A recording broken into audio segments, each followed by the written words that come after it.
লোকজন কই? লোকজন আছে?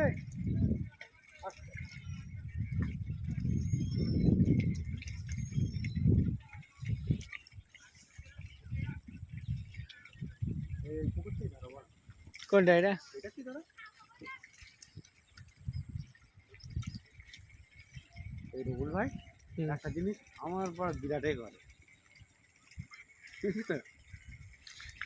বিশ্বাসটাই মেন ভাই। আমি ডাইরেক্ট বলি ভাই, আমি ভাই দেখ এই ব্যাপারে এই বৃত্তান্ত, আমার এখানে কোনো রেট ফেটে কিছু হয়নি, তাহলে এই ব্যাপারে এই বৃত্তান্ত আছে।